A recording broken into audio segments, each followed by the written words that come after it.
welcome to today's podcast, the Partnership Publishing Podcast with myself, Florence Hanneth. And today we welcome Paul AW Sutherland, our debut author of Child Roots. Our poet, this collection presents 54 poems.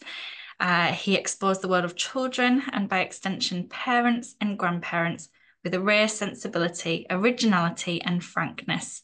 There is humour, the celebration of youthful vitality and beauty here, but also terrible grief, wistful nostalgia, and even horror. Child Roots is a deeply melancholic collection exploring the roots of children, childhood, and our society. Welcome, Paul. Hello. Hello. Thank you very much. How are you today? I'm okay. Thank you. The sun's Good. been shining and now it's gone in, but it's been a good day. Yeah. Ah, wonderful. Well, honestly, from us here at Partnership Publishing, it is an absolute pleasure to be able to sit down finally and have this conversation with you. Child Roots has been one of our poetry collections, with a peppering of short stories in there as well. But we absolutely thoroughly enjoyed publishing this works of yours. It's not your first. You are My an 21st. My 21st yeah, collection. Yeah. yeah. You've really been on a journey. Perhaps um to start, would you like to just share a little bit about yourself, maybe, with our Well, you'll see audience? from my appearance that I'm an aged man. I came to England in 1973, immigrating from Canada, where I was born in Mm, 1947. I began writing poetry about the age of 17.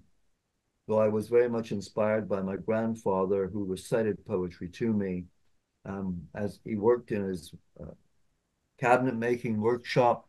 And at the same mm, time, he recited uh, long narrative poems of the 19th century, people like Browning, mm, Macaulay, uh, Tennyson, and so on. So that sort of gave me a feeling that it was legitimate to spend some of your time writing or reading poetry. mm, And by the time I was 17, I was trying to write it myself. And I did share some of my early poems to my mm, with my grandfather. Mostly I wrote my first book was mostly in a kind of mock old English, mm. with lots of wherefore, therefores, and I don't know what else is, and ye old, and I don't know what else either. Um, I just had this sense that somehow poetry was ye old, and took me a while to get into the modern, with Rilke. Yeah.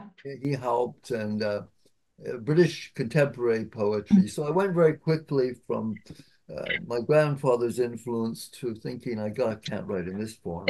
Um, and that was the beginning of the Seven Earth Odes, which finally got published in 2004, which began in 1972, actually. mm, mm, And then after that, it's just kind of snowballed, and I've been virtually writing, except for when I first came to this country, to England, I did go through a long period, maybe even 10 years, of not being able to write in the modern idiom. I went mm, back to something more Victorian and flowery, and I mm, wrote these journals, which I sent home to my mom and dad and my grandparents, of my experiences. And this is where some of my childhood experiences come from. mm, um, they come from working with children that had learning difficulties when I was early in England, mm, and they were some of my most shocking, powerful mm, experiences there. mm, It took me years to sort of digest them.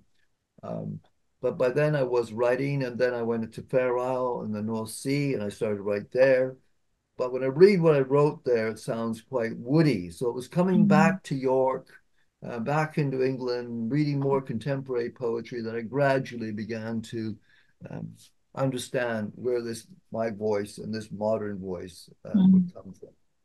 No, it's immense, and I'd implore, Collections now. It's one of my collections. yeah, yeah, absolutely. And I'd employ anyone who is listening or watching this conversation to please follow Paul, connect with him and his journey, you often do events nationally, speaking engagements, workshops, etc., surrounding poetry. And today we are talking about his collection, Child Roots. Um, Now, Child Roots often explores the innocence and resilience of children, and you touched on that a moment ago. What inspired you particularly to focus on these themes, and how do you see children's experiences shaping the larger world in your poetry? Because yeah, it's a wonderful focus, a wonderful theme. Well, I think to start with, I had to ask the question after I became estranged from my granddaughter in 2012. That was really a major watershed in my life. Um, I had seen the innocence of children at Camp Mm, Hill, where I worked, and workshops I ran, but I began to understand that they had resilience. And at some point, they would become proactive. mm, mm, And the first poem in the book refers to one of those actions mm. where I'm leading a workshop.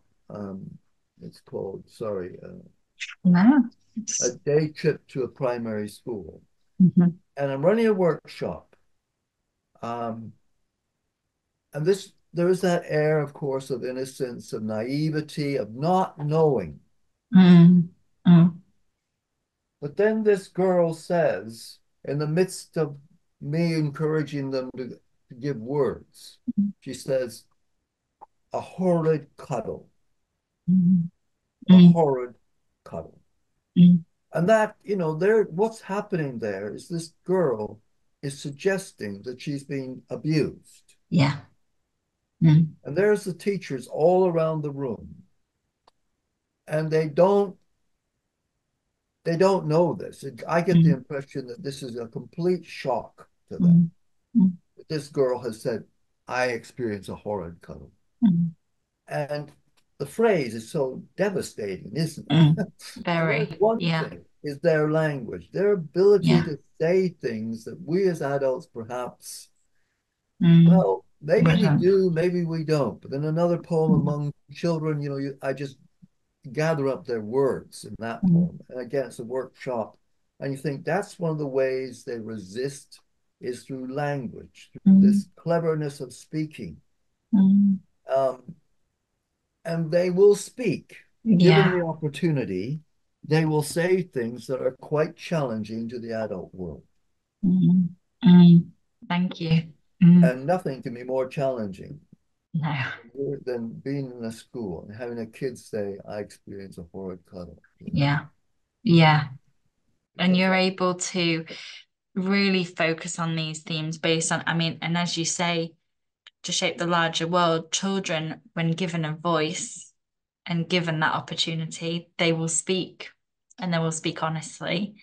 And I think that's something that even when we read your work um, initially, and I came across, we'd met a couple of times, and it was absolutely an honor to be able to publish your work because something that completely rings true with our philosophy and our purpose here at Partnership Publishing is to give children a voice. That is being the fundamentals. And so, even within a poetry, the written word of Child Roots, to see that as such a main theme and a focus, it was, yeah, as much as it is alarming, but it needs to be shared in the world. It was, yeah, really humbling that we'd get this opportunity too. So, yeah, thank you. so that's so I recognize that at some point children will become proactive. Even if they can't use a voice because they're Mm, being suppressed, they mm, will find means and ways mm, to endure. mm, Um, and some of that is imagination or their insights and their candidness. mm, mm. Thank you. So just to then maybe move on, just bringing it to some imagery, you mentioned that imagination, and it's true. And in Child Roots, you do use nature imagery. Um, it's a recurring motif within your work. It's often linked with children's interactions with their environment, particularly, um, as in Buddleia and butterflies. And my granddaughter battles the sea. Um, Yeah, what I read that. draws you? Yeah. On Oh, Lincolnshire Radio, I read that. That's oh, really? Lincolnshire Radio. Yeah, my Mm, granddaughter battles the sea with a red plastic spade. yeah, Oh, or spade, I can't remember. Is it spade? yeah, yeah. I'd have to. Oh, there we go. And I think as well, I mean, with the nature imagery, what would say what draws you to use nature as a backdrop for exploring human emotions? Is it something that comes quite naturally to you? I mean, evidently with the 52 collection of poems here, but yeah, is it quite natural for you?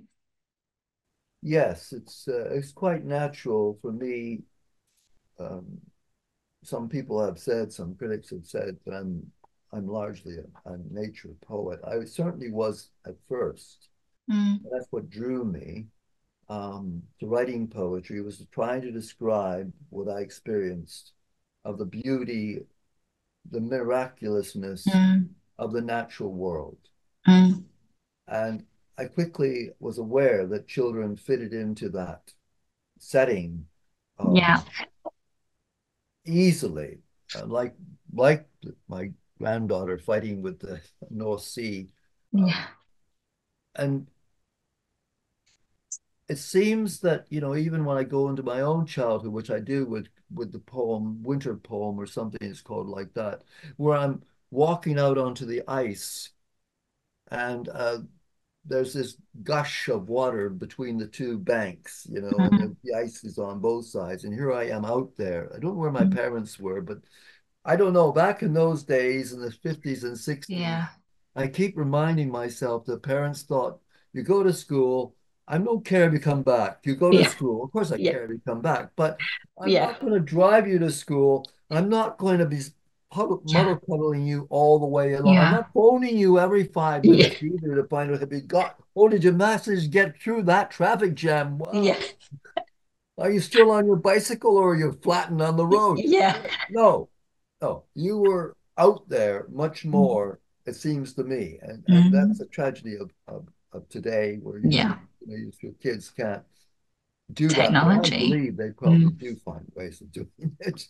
mm, They probably find their new haunted houses and their new building mm, sites and their mm, new tunnels they're not supposed to go down and mm, so on. mm.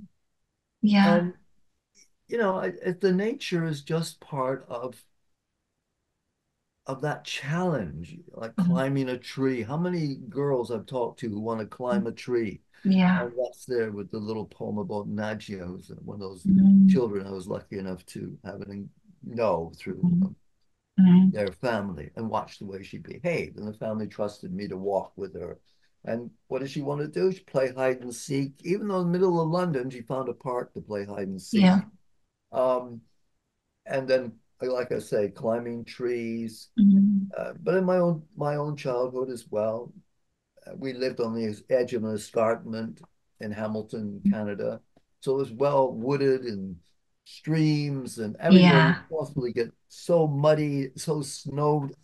It was Amazing. it was actually quite dangerous when you think back, but Mm, and we did suffer at times. Of course, we did. We mm. suffered, and I was terrified sometimes of what my friends were trying to do. I could more often do things weird and strange in the natural world when I was on my own. I didn't like Yeah. people looking at me, and Yeah. and also like the way this child transforms, the flight of geese like this Mm, into a horizontal mountain. Come mm, on. mm. That's this is Yeah. part of the way they survive and how they become proactive. Again, it's Mm, this imagination, and so often it's mm, expressed through natural phenomena. It's like, mm. a Roz, darling, seen a rainbow 5 seconds before I did. Yeah. Um, and that's their insight, Mm, you see, and that's where the mystical connects with the natural. yeah. And they see things we don't see. Mm. We agree with magic. Thank you. And that's one of the areas where you can recognize that they see things we don't see. Mm, Or, they're disturbed, like mm, Susie Tank with eating the daffodils, you mm, know, um, at Bridal House, mm, or Wordsworth's ancestral home. And mm, all these people are walking around mm, admiring it in their Sunday best and, being very genteel. And here's Susie gobbling up these daffodils with reckless abandon.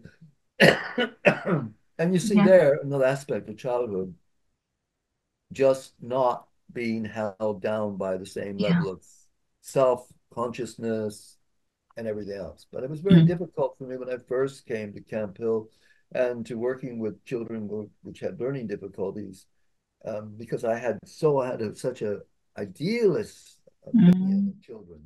Um, mm. it was another thing to see them disturbed, another thing to see them desperate as refugees, Yeah. desperate in separation, um, in families, and that was Mm, a kind of revelation for me. mm. I can only imagine. And just going back to, we did mention there, my granddaughter battles the sea with a red plastic spade. It can be found on page 13. And it's the metaphors, the nature kind of theme, how you can explain emotion throughout it. Um, and just to give a little snippet, I might just read that first stanza. So, dig deep, my daughter, on the shoreline where sand is slick as a whale's tail, and the hurl the water back in each breaker's face. I won't, I won't overshare. I won't overshare too much. But page 13, please read. So we again touch on your experiences. You've shared with us kind of where this comes from. There's some poems like The Invisible Child and Grandad in Family Court. You mentioned when introducing yourself that you had an estrangement from your granddaughter, and so therefore you're exploring themes of separation and estrangement. How do you find these personal and legal battles? How do they inform the emotional depth of your work? Because that's really what hits us with child roots. Well, I mean, losing my granddaughter was just like I was howling like a baby. Mm, There's not too many times in my life I've actually been howling mm, like a baby. Um, Clearly, I don't have my own children, mm, so I became, as so many parents, uh, to their child. They become incredibly attached. mm, My friend was just flying off to Australia again to visit his son in mm, Australia, and he lives just down the road, and he does that every year. Um, the attachment is enormous, mm, and the loss mm. um, is therefore Yeah, equally yeah. painful. And so I was trying really to express those emotions, Mm, but maybe trying to give a little bit more than just the black and whites mm, of uh, child custody issues, mm, but still trying to touch on them as well. So you got three poems in the middle that sort of, mm, well, you got the longer poem as well, which really mm, goes into some detail mm, about casas and some of that stuff. Mm, Um, and how blame is passed on to blame, and how the child loses touch mm, with loves that they mm, had mm, before the separation that were so vital and valid to them, mm, and what happens when they lose those things that mm, can only be mapped out over a whole lifetime. mm, And sometimes it's quite tragic, and sometimes they seem to be able to absorb it. mm, um, but from my perspective, I'm asking the question, why, if those things were important mm, before, why aren't most of them important afterwards? And mm, why doesn't the courts make sure that those links happen? And as far as I understand, the the Children's Act of mm, 1989, mm, that's exactly what they were supposed to be trying to do. mm, Um, because they had the father's rights of ownership up to mm, the end of the 1960s, and mm, then with the emancipation of women coming in the early 70s and so on, mm, then they mm, had the effective rights of the mother. And they mm, thought at first that those rights would be gentle towards the mm, father. mm. Why? Yeah. I don't know, but they did. And then they found out that fathers were being excluded, Mm, and suicides among fathers was increasing mm, incredibly, and also social delinquency, um, which we're still dealing yeah. with high levels Yeah. of this. Um, No, thank and you. then they thought, well, we have to find out what the child has to say in the midst of these Yeah. two big rock formations, Mm, male and female, paternal and paternal. We mm, have to find out what the child's going to say. mm, But actually, that's very difficult because the child mm, doesn't speak the same language as adults. It doesn't speak the same language as the courts. mm, You have to listen to another language. And mm, so that's part of the struggle here, too, is to mm, really find out how to listen to children. mm.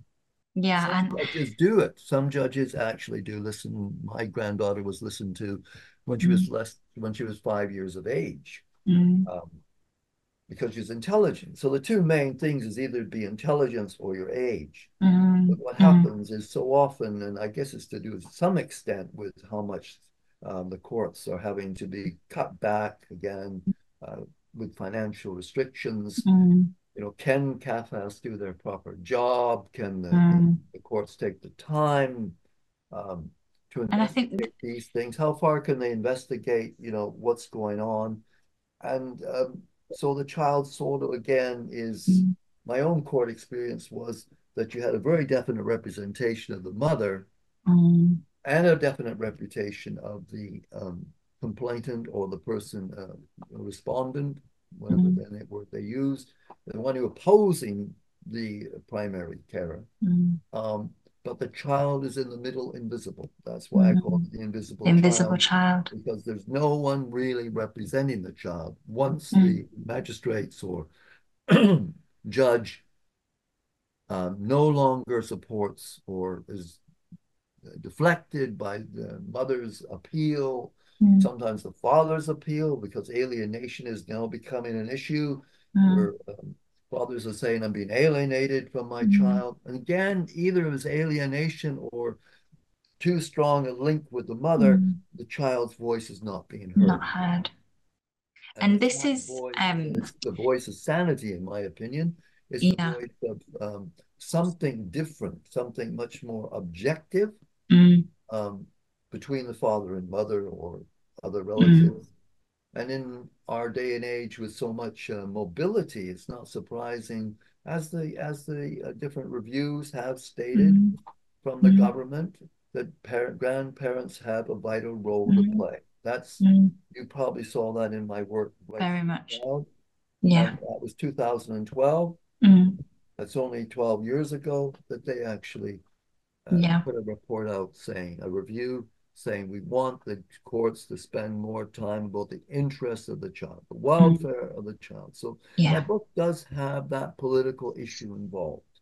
100%. And And I the think, kind of nonsense that the lawyer might speak, trying to defend the mother's position, yeah. and just ignore, and also say something like, "Oh well, we don't want the poor little thing to suffer Mm, anymore." I think when mm, you always are suffering if you assert your rights, mm, you can't make that kind of judgment. mm. Yeah. You've got And to you go, allow the person to have their rights and the child has yeah. rights. Yeah. So, And you go on to write more. Yeah, thank you, Paul, because you go on to write more and you've recently shared this. It is available online to read. But the rights of the child, anguish in family courts, you have written a really substantial essay, ultimately advocating for reform in the family court system based on your experiences, but ultimately advocating for that more child-centered approach. And again, going back to child roots, it is quite a connected piece of writing of yours. And so for anyone that's listening that would be interested in um, learning and understanding more or have a mutual feeling or connection with the themes that we're talking about today, I would definitely encourage you to find Paul's further work on this. Yeah, rights of the child, on anguish in research family days, on courts. research days. Yeah, thank you. And we will make sure that there is a link also to that in the description, whether you're listening to the podcast or on YouTube. Yeah, we'll make sure that that's available to you. So in all, how would you sum up? How would you like for Child Roots to be received? What's your passion, your feeling with this book kind of being out there in the world? What would you like people to take from this, and how would you like it to um kind of go forth and help people ultimately? Um, well, it comes down to how we perceive children, Yeah. and making the effort to understand that it's not just about correction. Mm, Okay, that's simplistic. I admit many parents, you know, value their children far beyond correcting them or training mm, them and all mm, this sort of thing. But there is this other aspect which is quite spiritual, mm, as we see in the life of Jesus and how he valued, you know, don't keep the little ones away from me. mm, You know, mm, let them come. mm, And Muhammad in the Islamic tradition, mm, equally saying that if you don't love and care and kiss your and hug your mm, children, you're not of mm, my community. You're just mm, not. mm, This was quite harsh uh, command upon mm, the Bedouin people who were not used to being very affectionate with their children. They were used mm, to making them into young adults as quickly as they possibly could. mm, And again, Muhammad, peace be upon him, would say, children do not mangle themselves. We mangle them. So, okay, mm, how do we disturb them, mm, upset them? Well, separation's one of them. So then again, mm, we'd like people in authority, social mm, workers, and others to mm, recognize um, on a political level, mm, listening to what the child has to say and trying to mm, understand that language. mm, Um, like I wrote in that poem, the longer poem of Gratefully You published, the only mm, place it is published, Your Tree is Singing Today, mm, that where I mentioned about the exploding nut, mm, and the mm, sleeping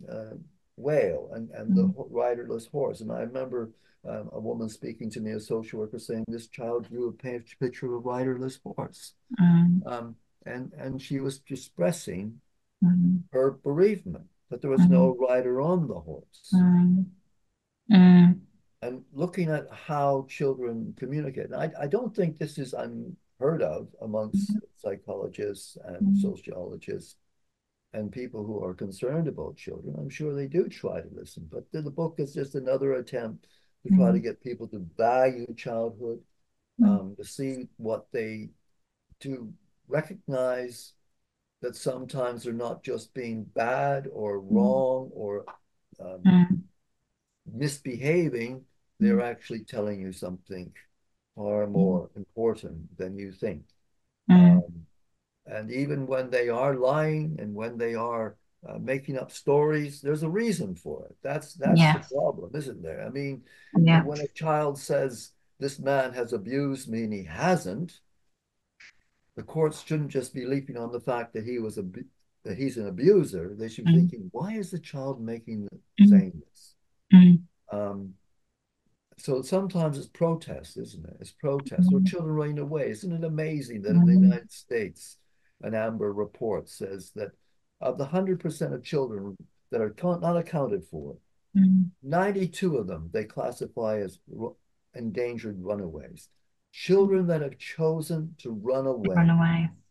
Mm, not been abducted, not by abducted by members of the family, and even less by strangers. The mm, newspapers and everyone stresses stranger danger. mm, The danger is in mm, the family and in schools where kids just can't cope mm, with it. Like we just mm, had a girl here in my mm, town that suicide, 15 years of age, mm, cyberbullying, mm, um, not taking seriously, people mm, just not taking seriously enough mm, how proactive children can be and how they can end their life mm, pressure. But up until the age of 11, suicide is not a statistic. mm, But after 11, it is one. mm, mm, And also, if you look back over the last 10 years, there have been 100 cases of children murdering someone. mm, mm. And that is, again, the extremes of being proactive. Right. So, Is mm, violence against mm, yourself or violence against other people. mm, It's quite interesting attitude or mm, sort of discussions on YouTube um, about endangered parents mm, and how they get into a situation where the child is so aggressive that they become aggressive and then mm, they're in the wrong. mm, And you're trying then so you got two issues here. You do have to take on board um, that children can behave in ways that need to be controlled, mm. but you have to be open to the possibility that they are expressing themselves, that they're Yeah. giving you important messages Mm, to help you deal with them and not take for granted, for example, that you can move from one place to another or mm, separate from your wife or from your husband and it not have impact. mm. The child and not recognize that, Yeah. you know. Yes, and like in school, of course, as well. Mm. Yeah. I think it's an incredibly special collection for all those reasons and more, especially what we've discussed today. It's been an absolute fascinating conversation. Um, Thank you so much for your time, Paul. I think I'd also just like to reiterate to anyone again listening and watching that they can genuinely connect with Paul. Paul, you do participate in multiple readings, signings, workshops, poetry, events throughout the UK. I have done. And I have. yeah, you I'm have done. older now, and they don't need me as much. There's another problem, ageism. My next book will be about ageism. But again, for those that are interested You in got my contacting, I you got would be open to that. got my email address, and they have Yeah. my website. Yeah. As All good your as about me details. on YouTube, Yeah. the talks I've given, and so on. Yeah. So over the Yeah. years, yes, I've done a fair amount of stuff. Yeah. And so please do, I encourage you to connect with Paul on social media and yeah, have a little look at all of his other works. We will make sure that there is the link to access everything where you are listening and watching today. And for now, all that's left to say is, would you like to leave maybe a piece of advice for anyone that's writing or writing poetry? in any capacity, would you have any kind of forms of words of encouragement, or what would you like to say to those that are just kind of wondering, they might be early on in their stage of writing, or just maybe going through an event or some form of trauma? Yeah, what kind of words of advice would you maybe share there? Well, when I run a workshop, I often say to people, express your most radical thoughts, Mm, um, and not be frightened of them. mm, I love that. All of us, to some degree, are prescribed, Mm, mm, controlled by what we think other people want to hear mm, and what we think they don't want to hear. Um, and sort of, as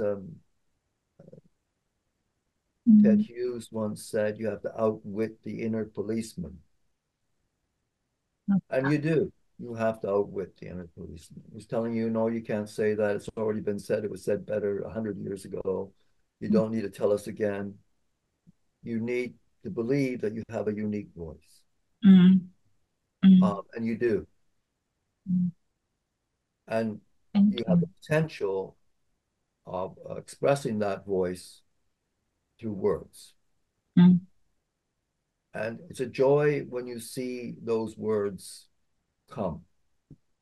mm, But you have to be patient. In most cases, you're going to have to be patient. mm, I don't think you should ever solely accept what comes immediately. mm, Don't throw it away, but just don't say that's the end. mm, Because again, another poet once said, poems are never finished, they're only abandoned. mm, At some point, you have to leave them behind because that's the nature of the beast. Isn't it? You have to leave things behind. You mm, stop. Get this book. You know, it mm, expresses the illusion of completion, mm, mm. but it's not complete. Only the reader individually can complete the book by how they respond to the poems. And that can happen over centuries. Mm. Literally, yeah. It's not complete. Mm, It's just the illusion of completion. We have to mm. live with that, or we would be never finishing anything. I guess you know the story by Steinbeck, where the man never finished Mm, his boat. It just mm, keeps messing around with it, messing around with it. Well, I can't do that endlessly, but I do mess around with things a lot. And I think it's important to put things aside and come back to them. mm, Because one thing I recognize is there are language pools. At a certain time in your life, you may be more uh, inclined to use certain words than at mm, another time in your life. mm, And That's also, interesting. one of the most important things for me gradually has been representation. So it's been really tricky. How do you represent children? I try Mm, to find a balance between dignity and reality. yeah. So when I was with among those children in the workshop at that school in Lincolnshire, Mm, I was trying to give the children dignity at the mm, same time as trying to give the reader the mm, reality of this event, what they were saying. But I was very keen on picking up a phrase that gave mm, the child dignity, mm, not only made them look like fools, mm, but dignity. mm. Um, and one of the boys came up with it.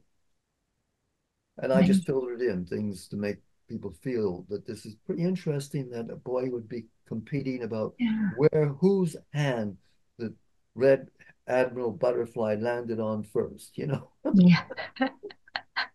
Well, Oh, okay, those are sort of things, and also form, not mm, uh, obsessed that poetry is this and poetry is not. mm, As the poet Shelley said in the beginning of the 19th century, there's only measured language and unmeasured language. mm, There's not a difference between poetry and prose to him. mm, Either you write in a measured way or you mm, don't. mm, And if you mm, write an essay, you still have to have that mm, flow of mm, the work. And mm, the three joys are one is to realize you can write a poem, the mm, experience itself. Then there's the joy of putting it down on paper. And as many poets have said, that's great. and you think it's wonderful, Yeah. and that's that joy. But the third joy, there's also other joys, but the third joy is to rewrite it, to go deeper.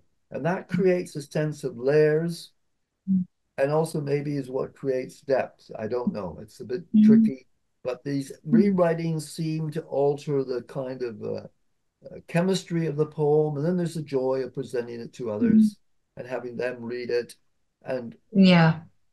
the publishing distribution issue. Yeah. Yeah. All of that. No, Extrovert, that's it. introvert. Work on it yourself and keep sharing it. Work on it yourself and Yeah. share. Work, share. Yeah. You get Do it. both sources Write it. of response from outside and inside.